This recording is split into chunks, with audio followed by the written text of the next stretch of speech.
Welcome to the Young Artists podcast, when young artists take center stage. I'm your host, Natalia, and this is the place where we dive deep into the minds and works of emerging artists, exploring their unique perspectives and creative journeys. Enjoy! Welcome to another episode of the Young Artists podcast. Today in the spotlight we have an extraordinary artist who, alongside with his friend, have taken the art of cooking to a whole new level. Meet Karol, who is a part of Bracia, a dynamic duo who've turned their passion for food into an artistic journey. What's particularly fascinating is the way they seamlessly blend flavors, colors, and textures, turning every dish into a vibrant work of art. Welcome, Karol. Whoa, that was such a nice introduction. Thank you so much. Thanks for joining us. Please explain the concept of Bracia and how did you come up with it? Right. Well, I run it with Barkley, who is my friend and who is kind of like my older brother, so hence the name Bracia, which means brothers in Polish. And we met, I think, like around 2 or 3 years ago. And then at some point, I think it was like, he was organizing a charity dinner for Ukraine, and he knew that I cook. He was a chef at the time, and he was like, "Oh man, like, can you help us and like prepare something that is like slightly Polish, slightly Ukrainian?" And so I came over and I helped and I prepared borscht, and we got really along.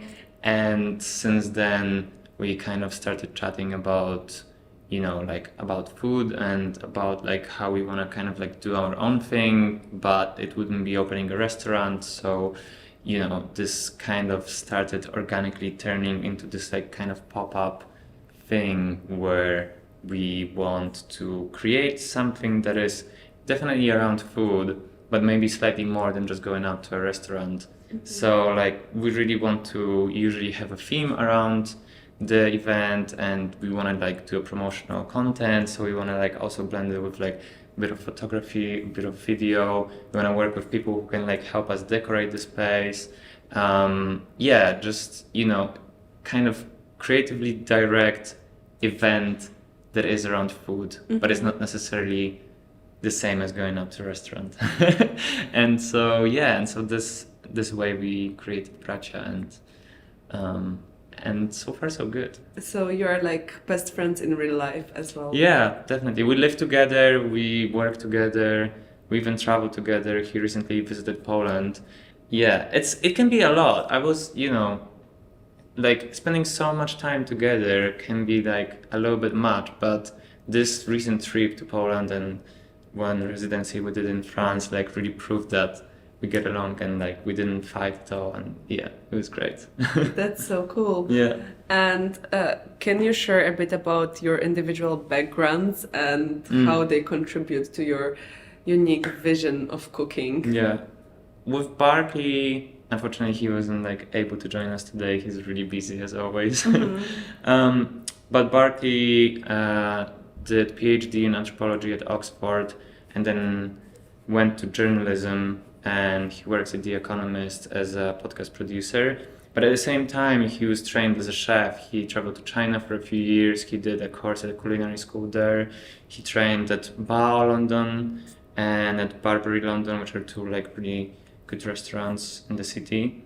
And so that's his background. And I think like with him, he always has this like quite theoretical and like very well thought through process to like what he wants the vision to be, which is really amazing because like we kind of complement each other in this way, because he's really kind of like, he can be really good with just figuring out logistics and figuring out like how to nail the vision, whereas I'm maybe slightly better with like coming up with the visuals and like how the stuff would look like in the real life. So it's kind of nice synergy in between. And with my background, I studied politics and philosophy, and I don't know how this contributes to my work right now. But I've always like, I also work in fashion a bit, so like I've always liked fashion and beautiful photography and video, and been cooking for quite a few years. And I trained at a restaurant, at like fine dining vegan restaurant called Plates for a while. And I also work with a photographer who also uses food as a medium. So like he would do campaigns for fashion brands, and then like the photography that he does always involves like some aspect of food, but at the same time we would also like do events together, which are also around dinners. And yeah, so I think like with this background I really developed the skill of cooking, but at the same time being aware of the aesthetics that surround it. And so that's why, like, you know, whenever I put out something out there, and like, or whenever I create an event, I think like I really want it to look extremely beautiful and polished. So yeah, I think this is why like my stuff looks the way it does. Yeah. Yeah. So what is your experience in fashion exactly? I modeled for like past, when did I start? 3 years, I think it's been. Oh yeah, over 3 years. I think it was 2020 when I started. I was scouted back then, and so that's my experience. You know, it's just kind of like a side thing that brings me some money, which is great. And yeah, and otherwise, like I also work with Alex, which, you know, involves like all this experience on the shoots for fashion brands. And I think with that, and I also pay attention to my style, and I think that's the experience I have, and like, and that's why I also like maybe don't come across as just a chef, you know, because like it's not only about food, I guess, in the Yeah. things that we do. So yeah, I guess like, you know, branching out a little bit towards fashion, you know, helps me maybe think slightly different than just straight up chef. So what was the first supper club that you created that really involved more than the food in terms of like the aesthetics and the decoration? Like, was it the idea from the very beginning, or it came along? No, I think it was an idea from the very beginning. I mean, like, I wanted to have.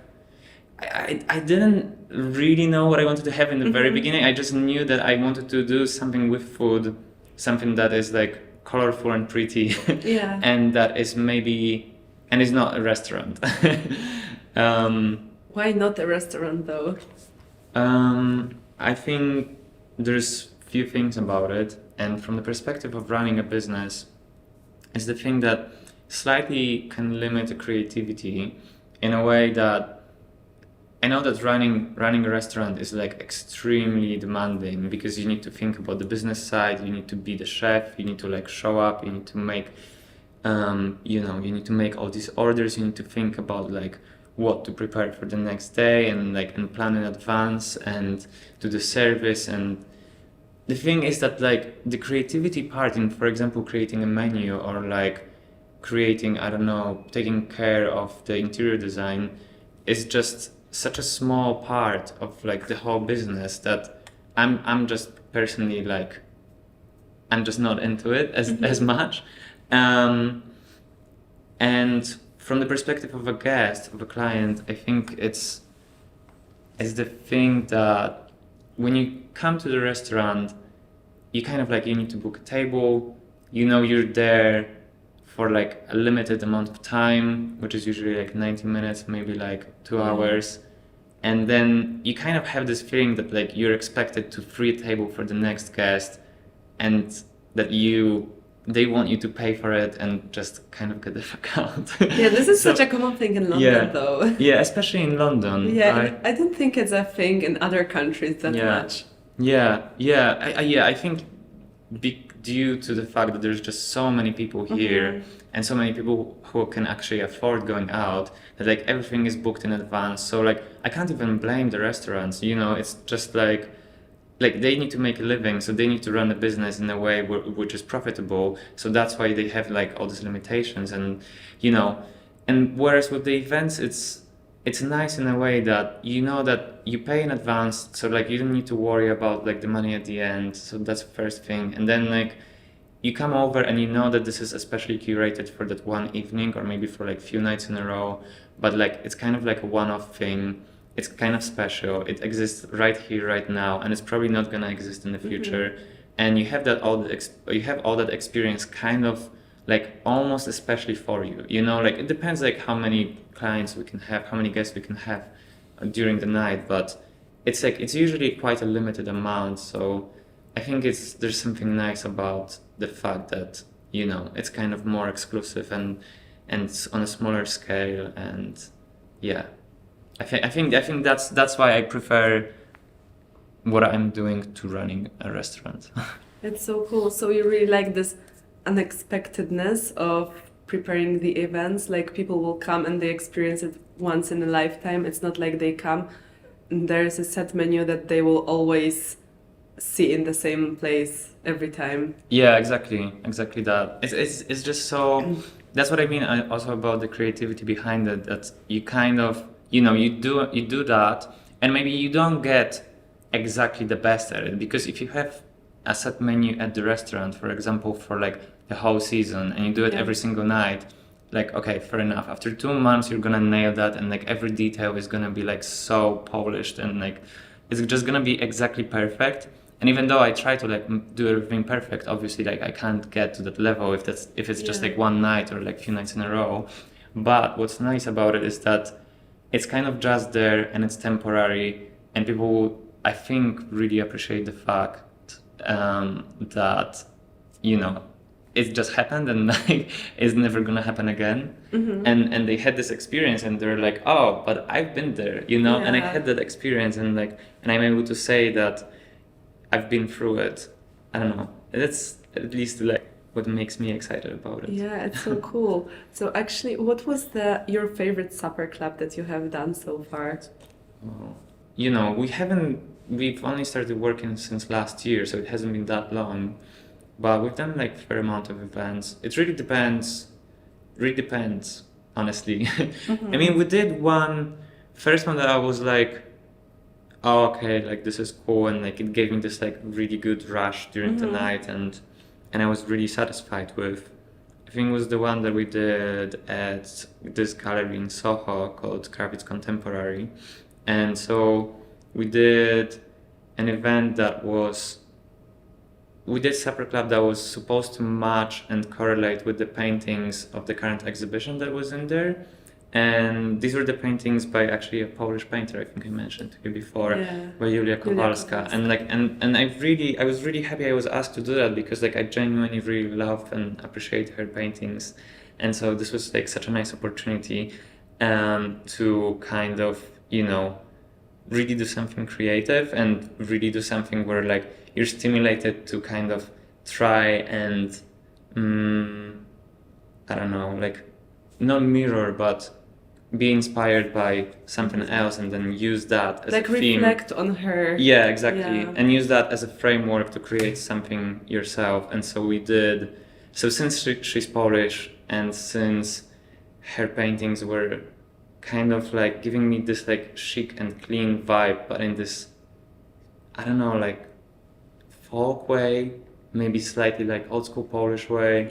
We were thinking with my other friend, who was also like doing curation during that event, that we want to go through this like chic communist grandma style with the sets. We did like lace tablecloths, and we did like gherkin pyramid, and we served a shot of vodka on the beginning, and the flowers were pink, and like the whole menu that we did was also trying to, you know, emulate kind of the vibe of the painting. So I don't know, like we began the night with vichyssoise, which is this like silky blended soup with like horsehead crouton, because like the main painting in that exhibition had a horse head on it.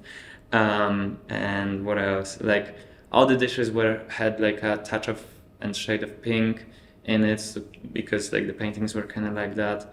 So yeah, I think that was kind of the first one that I was like, dang, like this is super exciting, and it's like so, you know, unique to be able to do that. And yeah, I was like really hyped about it and like super motivated to do that, and was happy with how it turned out. So it's also great.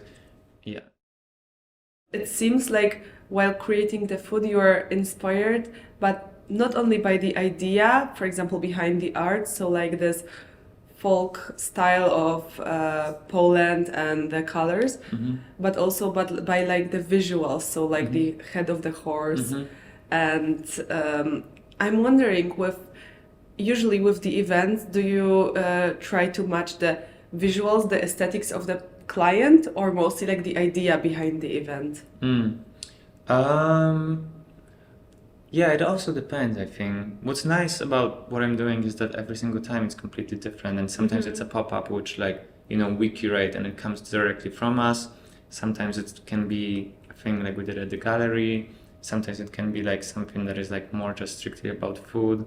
But for example, like the last one I did in Poland, which was the back to school event, I transformed like the whole space to look like primary school. So like, I don't know, like I hung a blackboard on one of the walls, I hung like world map, and you know, and like all the tables had these like red and white kind of crossed tablecloths on it, like you would have in school cafeteria. And with the food, it just like, I try to recreate, you know, this nostalgia that people may have when they think about school. So like all the dishes from your childhood. And so, you know, it's like, I don't know like how much you might know it, but we had this like really iconic dish that is like pomidorowa, which is, you know, which is the tomato soup. And so I just try to do that, but in like maybe slightly refreshed version, like slightly more, I don't want to say nuanced, but like, I don't know, I guess like Please just my... run us through all the dishes that you made for this one. I started with this like bow tie pasta dish, which is also like, I don't know if you had that at Polish school. primary school. Yeah, exactly. It's like, it's just so iconic that like, I actually did like a poll before, and like I asked all my friends, all my family, I even posted it on Instagram, and I was like, oh, what are your favorite dishes from the childhood? And like I literally like counted the votes behind everyone, and I was like, damn, yeah, okay, so we're gonna go with these ones because these ones seem to be like, you know, really like resonate with people. So the first one was like the bow tie pasta dish with this kind of like cheese, but I'm vegan, so it was kind of like cashew-based cream with strawberries, and then we did the tomato soup with like cute cut out different shapes of carrots and alphabet noodles, because that's also like a really childhood thing. And we had gołąbki, which are just like cabbage wraps with dill oil and like mushroom broth, and then I had a jelly with also like a little strawberry compote and whipped cream. And I also did compote, which is, I don't know if everyone listening will know, but it's like this sweet fruit kind of like drink. A juice, drink. Yeah, juice, which is also like super iconic in Poland. I think it's also like the outcome of the communist times, right? Like there wasn't too many fruits, so people would put them in the jar. Oh yeah, maybe to preserve it. Yeah. I actually don't know, but it's, you're probably onto something. Yeah, because like this is the thing that my grandma would always have, you know, like somewhere in the back of the house, like the 10 jars of compote to open at any occasions. Like really? Especially in the winter, because there's no fruit, right? So cute. you have this thing in the jar. Yeah, as a form of preservation. That makes sense. So you draw like a lot of from Polish culture actually with your food. Yeah, definitely. I think that's because me and Barkley are both Polish. And well, I mean, he grew up in London, but he's half Polish. And so, you know, this is like kind of the thing that connects us. And I don't really want to focus on like the Polishness, because like I'm not necessarily like patriotic or like, you know, but it's just like whether you want it or not, it's in you. So I guess like it just kind of comes naturally. And it's authentic, right? Yeah, and then I guess it's authentic. If I was like another white chef who's doing like modern Japanese style food, it's like first of all, like it's been done so many times. Second of all, like would you really trust me? Yeah, I can see that. Yeah. So it just comes naturally, I think. And you mentioned that you are vegan and your partner is not. How does this dynamic influence your culinary creations? Oh, like Bark is completely fine with cooking vegan. Yeah. I mean, we don't really advertise it. But you don't cook non-vegan. No. I'm vegan and like and Barkley. Well, actually, like at home we have like kind of vegan house. He was like kindly enough to come up with this idea. I'm not like you know, a militant vegan by no means. Like I really like everyone does what they feel good with themselves, you know. So yeah, so I don't really judge. It's fine. And the way it influences our process, I think it's kind of easy. It's kind of nice because it's done for everyone. Whether you're vegan or not, you can eat that, right? And then it's also nice that it's like more inclusive because like everyone can enjoy it. So on this part, I think it's quite nice, and it's maybe because vegan cuisine is just like not as popular in general. Perhaps that's makes it slightly more unique because you need to like try a little bit harder to come up with new ideas because there's just not that many points of reference out there in comparison to like, you know, omnivore diet. So maybe it's like slightly more challenging, but at this point in my life, like I don't find it challenging. So Do you have any favorite ingredients or cooking techniques that you often incorporate into your food? I don't know. I never heard this question actually before. It really changes. I remember I was just like so obsessed. That was like years ago, but I was obsessed with eating avocado every single morning for breakfast. And then like I would do that for like 2 years, obsession, like 2 years every single day. I couldn't have like, it was before I went vegan, so like I couldn't like leave the house without fried eggs and avocado. And then I got to the point where like I couldn't even look at it anymore. I just like I got like kind of like overwhelmed by that one ingredient. But now I eat it again. Now I love it again. Avocado. Avocado. Yeah, it really depends. Also with seasons, you know, like now it becomes colder right now in London for the past few days. I think like we're actually entering autumn finally. So I'll probably like drift towards something a little bit more comfy and wholesome and, you know, and kind of warm. So I don't know like about specific ingredient. Maybe now would be like butternut squash is pretty cool and it's like quite diverse and like you can do a lot of different stuff with it. You can bake it, you can steam it, you can do a verte, you can like make a soup with it. I like to roast it and put it in a ramen. Like spicy pumpkin based ramen is really good actually. Oh, wow. Yeah, it's really nice. I would say for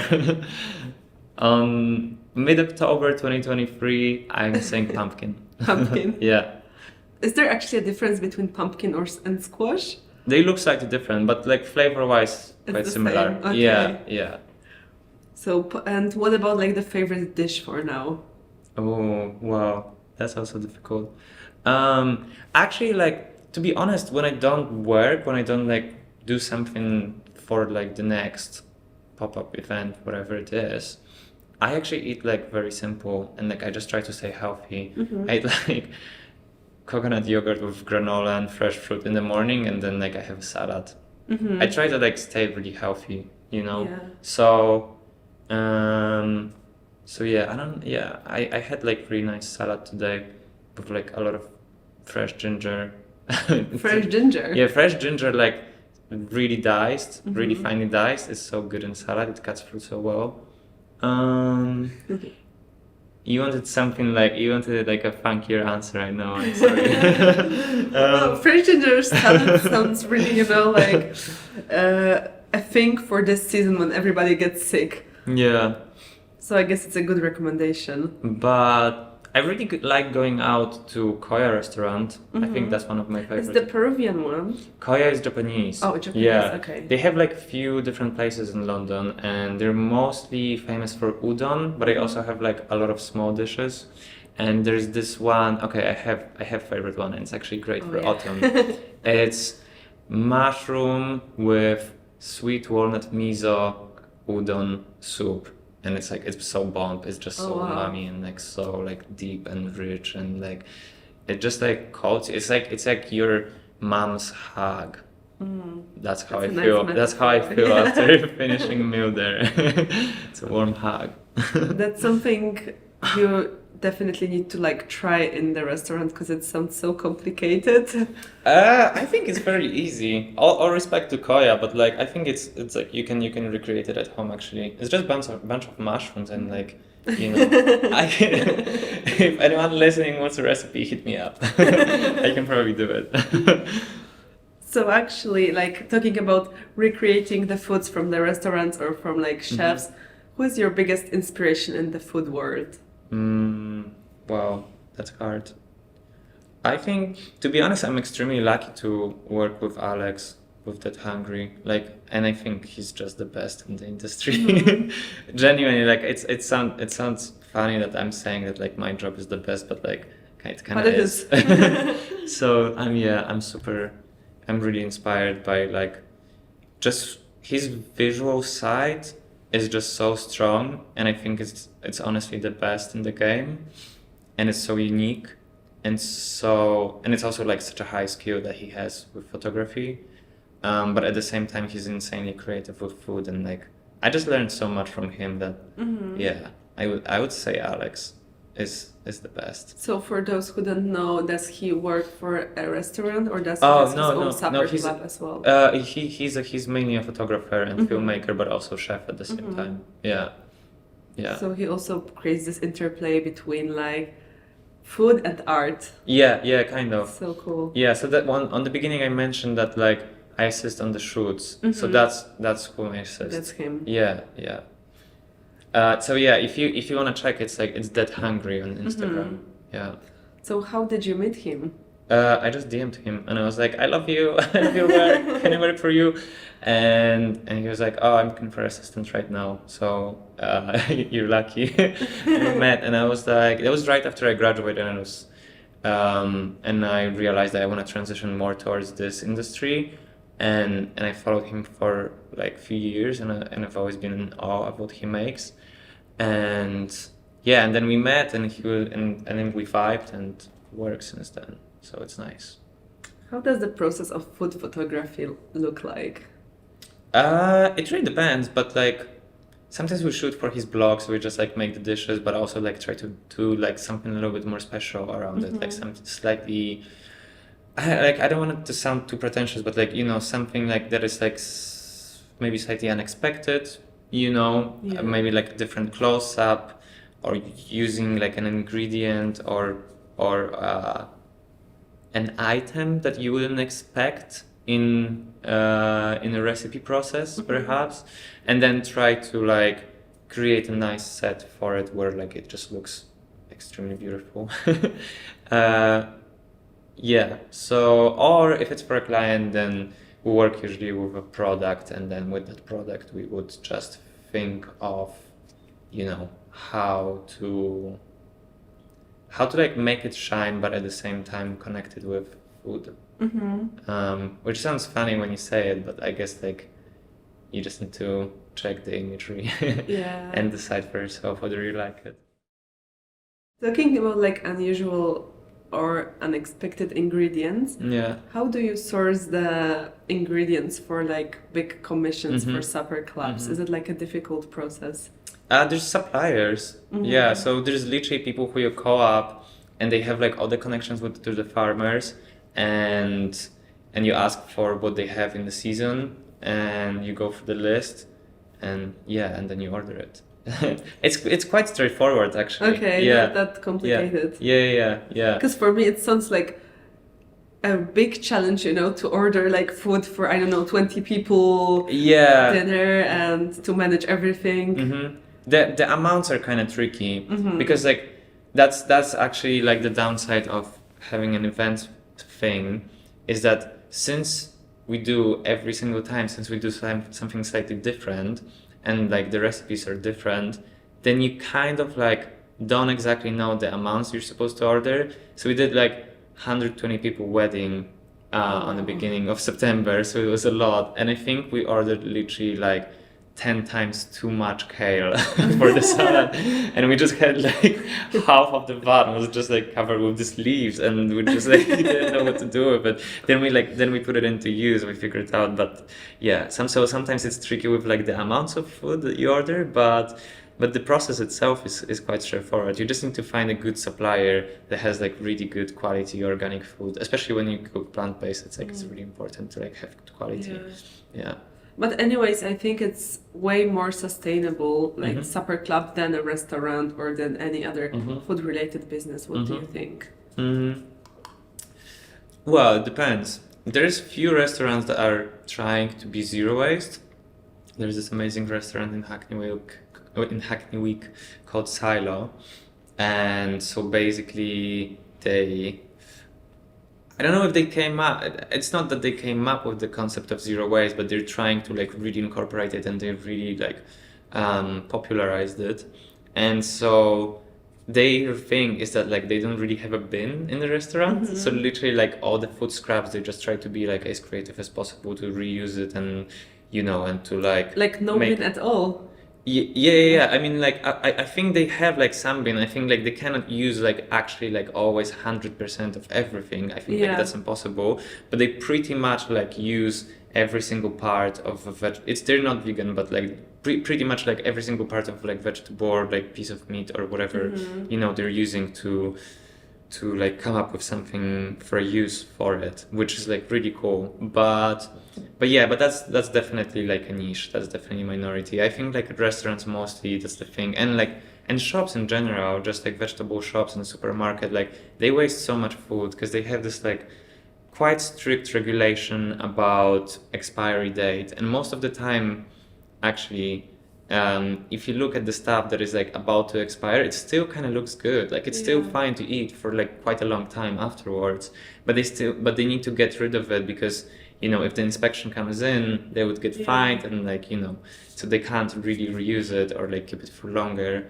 So yeah, I think it's like running a restaurant that can be really unsustainable, unfortunately. Yeah, and there's like a lot of food waste. Yeah. So, can you share like some behind the scenes from your cooking or some mishaps that happened during your preparations? You mean like the fuck ups we did? Yeah, basically. The amount of stuff that we ordered, for example, it's really hard to get the details down because like since it's like every single time it's like different space, different venue, different people, different amount of people, it's like it's just so hard to, and there's so many details you need to think through. It's so difficult to like get everything like absolutely nailed, like for 100%. So I don't know. I mean, I genuinely that sounds funny, but like genuinely we never had like massive fuck ups. That's good. Yeah. So far so good. So like sometimes it happened that like I didn't order enough like amount of plates or cutlery, and then like really last minute I had to like run to the shop and like figure it out, and it was like extremely stressful because I was supposed to like be preparing the venue or whatever. But yeah, I mean like never something like actually insane happened. I'm trying to think genuinely, but like so far so good. But I'm still fairly new in the industry, so I'm sure that like major fucks ups are still ahead of me. But that's really good. So since we're coming to the end of the episode, could you share your advice on how to start the journey in the food world and what to do not to have any fuck ups? Wow. Oh damn. I mean like what I do is quite specific and niche, so it really depends like if anyone wants to like actually follow what I do because it is so specific. But I guess just like for starting out for everyone, I think just I was searching for so long for something that I'm genuinely excited about, and this is like the first thing. Running this is the first thing that no matter how much I work, I'm still hyped. It's like I can have like sleepless nights in a row, and I'm completely fine with it. And like I wake up and I'm like, okay, I'm tired, but like I'm fucking grateful and like so happy to like keep running this and like keep doing it and like keep pushing it. So I think I don't know, it's super general advice, but like just find something that you actually like at least a bit, and then it kind of comes naturally. Because before I was studying politics and philosophy, and I did quite enjoy it, but I definitely thought that this is not the right career path for me, and like I'm just not gonna go down that path. And so like I knew that I just never have motivation to do it. Like I knew that going to the office every morning would be quite dreadful for me every single day. And and with this thing, it's like I wake up and I'm like ready to go, and like and I have so many ideas, and I just like I can just feel it kind of in me. I don't know. I can just feel that it's like the right thing for me personally to do. So I wish that for everyone, because it's really nice to like have that, have that excitement and have that creative rush and motivation just come organically. Yeah. Coming to the end of this episode with Karol, I want to really thank you for the most interesting conversation. Bracia's unique approach to creative and curated cooking and collaboration is truly inspiring. And to our listeners, thank you for listening to us today, and don't forget to follow us for more exciting episodes on the Young Artists podcast. Thanks, bye! See you! Thank you! Thank you for joining us on the Young Artists podcast. Don't forget to stay connected with us on Instagram and LinkedIn. Follow us at Young Artist Podcast for behind-the-scenes glimpses, updates, and even more artistic inspiration. Your support fuels our creativity.